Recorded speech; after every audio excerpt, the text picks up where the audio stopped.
నమస్తే, welcome to Disha TV. స్థానిక సంస్థల ఎన్నికల్లో 42% రిజర్వేషన్లు ఇచ్చేందుకు మేం సిద్ధం. బీజేపీ బీఆర్ఎస్ సిద్ధమా? చట్ట ప్రకారం 42% ఇవ్వాలంటే రాజ్యాంగ సవరణ చేయాలి.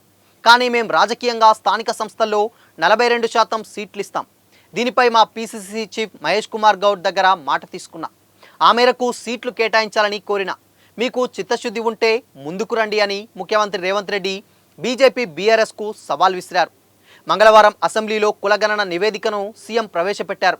దీనిపై చర్చ సందర్భంగా మాట్లాడిన రేవంత్, ప్రజాప్రతినిధిగా జీవితకాలం గుర్తుండిపోయే ప్రభుత్వ విధానాన్ని సభలో ప్రకటిస్తామన్నారు. బలహీన వర్గాల లెక్కలు లేకపోవడంతో ఆయా వర్గాలకు అన్యాయం జరుగుతుందని పేర్కొన్నారు. వారికి సామాజిక, ఆర్థిక, ఉపాధి, విద్య, రాజకీయ పరంగా న్యాయం జరిగేలా కుల సర్వే 2024 నివేదికను ప్రవేశపెడుతున్నామని తెలిపారు. రాష్ట్రంలో సమగ్ర ఇంటింటి కుటుంబ సర్వే ముఖ్య ఉద్దేశంతో మంత్రిమండలి ఫిబ్రవరి 4, 2024 తీసుకున్న నిర్ణయం ప్రకారం రాష్ట్ర వ్యాప్తంగా కులగణన సర్వేను చేపట్టామని వెల్లడించారు. అక్టోబర్ 10, 2024న జీవో 18 జారీ చేశామని తెలిపారు. అదే నెల 19న మంత్రి ఉత్తమ్ కుమార్ రెడ్డి అధ్యక్షతన కమిటీ నిర్ణయించామని గుర్తు చేశారు. ఎక్కడా తప్పులు లేకుండా సర్వే సక్సెస్ఫుల్గా జరిగేలా చర్యలు తీసుకున్నామన్నారు. కర్ణాటక, బీహార్లో జరిగిన సర్వేను క్షుణ్ణంగా అధ్యయనం చేసినట్టు తెలిపారు. ఆ వెంటనే house listing schedule, survey schedule, ఎన్యూమరేటర్లకు మార్గదర్శకాలను రూపొందించామని, మొత్తం 75 ప్రశ్నలతో వివరాలు సేకరించామని స్పష్టం చేశారు. నవంబర్ 6న హౌస్ లిస్టింగ్తో సర్వే ప్రారంభమైందని, 3 రోజుల పాటు ఈ ప్రక్రియ కొనసాగిందని తెలిపారు. December 25న survey పూర్తయిందన్నారు. 50 రోజుల్లో సర్వే కంప్లీట్ చేశామని స్పష్టం చేశారు. రాష్ట్ర వ్యాప్తంగా 1,12,15,134 కుటుంబాలను సర్వే చేసినట్టు సీఎం రేవంత్ రెడ్డి తెలిపారు. 96.09% సర్వే చేశామని, ఇతర కారణాల ద్వారా సర్వే చేయని కుటుంబాల సంఖ్య 3,56,229 ఉందని వివరించారు.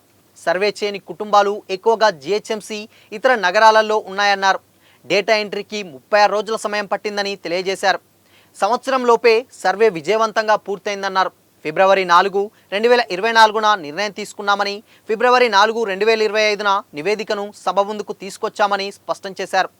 ఇతర రాష్ట్రాల్లోనూ స్టడీ కోసం అధికారులను పంపించామని, అక్కడ జరిగిన పరిణామాలను స్టడీ చేసిన తర్వాత పదే పదే సమీక్షలు చేశామని సీఎం రేవంత్ రెడ్డి తెలిపారు.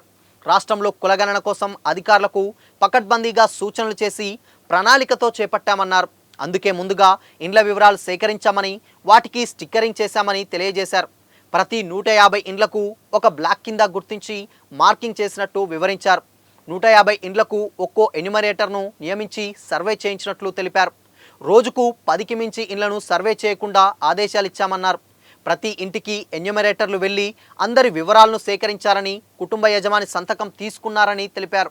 సర్వే కోసం 160 కోట్లు ఖర్చు చేసినట్లు వెల్లడించారు. వివిధ విభాగాలకు చెందిన 1,00,000 మంది ఉద్యోగులను ఈ సర్వేలో వినియోగించినట్లు చెప్పారు. డేటా ఎంట్రీ పూర్తయ్యాక కమిషన్ తయారు చేసిన నివేదికను కేబినెట్ సబ్ కమిటీ స్వీకరించిందని, దానిపై మంత్రివర్గంలో చర్చించి ఆమోదించామని సీఎం రేవంత్ తెలిపారు.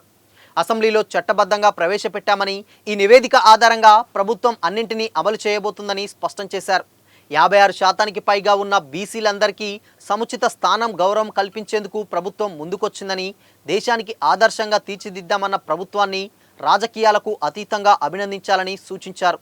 100% నివేదికను ఓన్ చేసుకుంటున్నామని, దీనిపై బాధ్యత తీసుకుంటున్నామని వెల్లడించారు. రాష్ట్ర వ్యాప్తంగా కులగణన సర్వే జరుగుతుంటే కొందరు ప్రముఖులు తమ వివరాలు వెల్లడించలేదని రేవంత్ రెడ్డి తెలిపారు.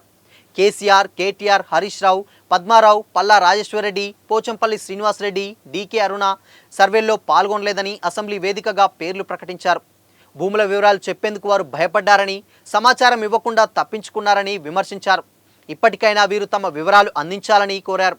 సర్వేలో పాల్గొనని వారికి అసెంబ్లీలో మాట్లాడే అర్హత లేదని, కాకి లెక్కలు చెప్పకుండా బీసీలకు న్యాయం జరిగేలా ఎలా ముందుకు వెళ్తామో సూచనలు, సలహాలు ఇవ్వాలని సూచించారు. బీఆర్ఎస్ సమగ్ర కుటుంబ సర్వే లెక్కల్లో వాస్తవం లేదని సీఎం రేవంత్ రెడ్డి ఆరోపించారు. ఆ సర్వే అఫీషియల్ డాక్యుమెంట్ కాదని, మంత్రివర్గం ఎందుకు అనుమతించలేదని, శాసనసభలో ఎందుకు ప్రవేశపెట్టలేదని ప్రశ్నించారు. అది లీగల్ అయితే ఎందుకు బయట పెట్టలేదని నిలదీశారు. కుటుంబ ప్రయోజనం కోసమే ఎన్నికల్లో వాడుకునేందుకే ఆ సర్వే చేపట్టారని ఆరోపించారు. తాము చేసిన సర్వే అధికారిక డాక్యుమెంట్ అని, అందుకే శాసనసభలో ప్రవేశపెట్టి ఆమోదానికి తీసుకొచ్చామని తెలిపారు. పాయల శంకర్ చాలామందికి కావాల్సినటువంటి వ్యక్తి. ఆయనకు ఎలాంటి కల్మషం లేదు. కానీ బీఆర్ఎస్ వాళ్ళ ఉచ్చులో పడి ఏదోదో మాట్లాడుతున్నారు. 2014లో జనాభా లెక్కలే జరగలేదు. కానీ వాటిని ముందుకు తీసుకొస్తున్నారు. ఆ లెక్కల ప్రకారం చూసినా బీసీ జనాభా పెరిగింది, ఎక్కడా తగ్గింది లేదు. దయచేసి రిపోర్టును సమగ్రంగా చదవండి అంటూ సూచించారు. దేశవ్యాప్తంగా జనగణన ఎందుకు చేయడం లేదని నరేంద్ర మోడీని నిలదీయండని అన్నారు. సమగ్ర కుటుంబ సర్వేపై బహిరంగ చర్చ పెడదామా అని సవాల్ విసిరారు. లిమ్కా బుక్ ఆఫ్ రికార్డు సాధించినట్టు చూపారని, లిమ్కా బుక్ ఆఫ్ రికార్డు బీసీలకు న్యాయం చేస్తుందని రేవంత్ ప్రశ్నించారు.